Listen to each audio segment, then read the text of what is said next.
అందరికీ జై తెలంగాణ. సో నేను రెండే అంశాలు చెప్తున్నా.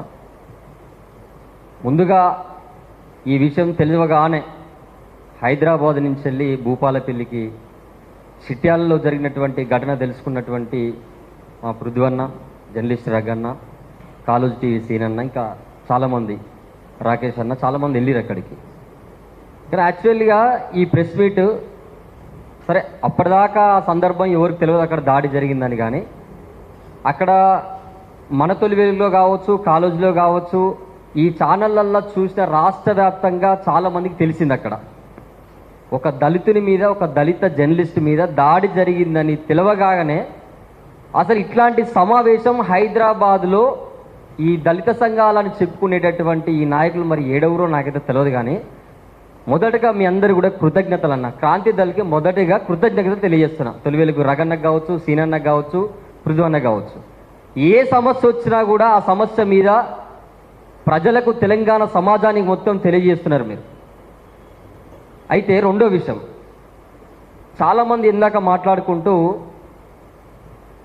జర్నలిస్ట్ మీద దాడి జరిగింది కానీ ఒక అహంకారం, ఒక బలుపుతోని కూడినటువంటి ఎవడైతే ఆ మధువంశి అనేటోడు ఉన్నాడో, సో రాజ్యాంగం రాకముందుకు 1950 కంటే ముందు ఇదే బలుపు, ఇదే అహంకారం, ఇదే కొవ్వు, ఇదే మస్తి. రాజ్యాంగం వచ్చిన తర్వాత కూడా ఇదే బలుపు, ఇదే మస్తి, ఇదే కొవ్వు. 50 లక్షల మంది ఉన్న మాదిగల మీద భూపాలపల్లిలో నీకు ఎలాంటి భయం లేకుండా, నీకు ఎలాంటి వణుకు లేకుండా 50 లక్షల మంది తెలంగాణలో మాదిగలు అని తెలిసినా, ఇందాక మన అన్నవాళ్ళు చెప్పుకుంటా 25 కిలోల బస్తా వండితే అలా సగం మిగులుతుంది అని చెప్పేసి ఒక లెక్క ఉన్నది కదా. సో రేవంత్ రెడ్డి అన్నమాట.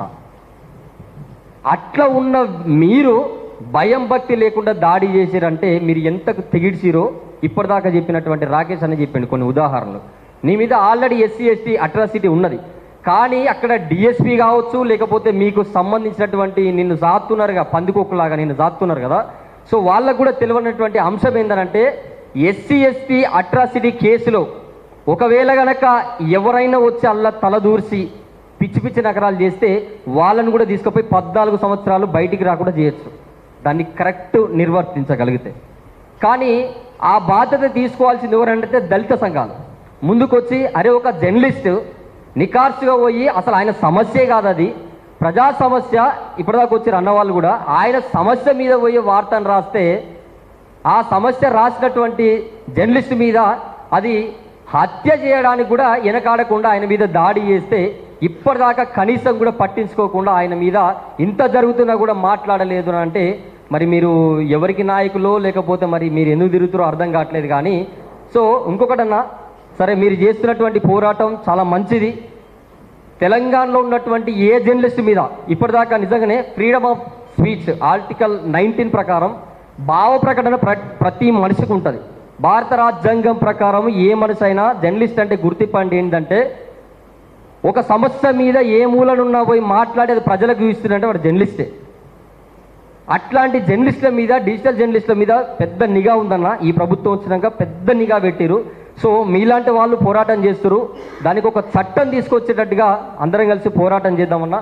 సో తెలంగాణలో ఏ జర్నలిస్టుకి దాడి జరిగినా కూడా మీరు ముందలుంటారు కాబట్టి, సో దాని మీద పూర్తి స్థాయిలో దాని మీద మంచిగా మాట్లాడుకుని అందరం కూడా దాని మీద ఒక కమిటీని అంతా ఫామ్ చేసి దాని మీద పెద్ద ఎత్తున చర్యలు తీసుకోవాలని చెప్పేసి మరొకసారి మీకు తెలియజేస్తూ, సో నాకు ఈ అవకాశం ఇచ్చిన మీ అందరికీ కూడా థ్యాంక్ యూ సో మచ్.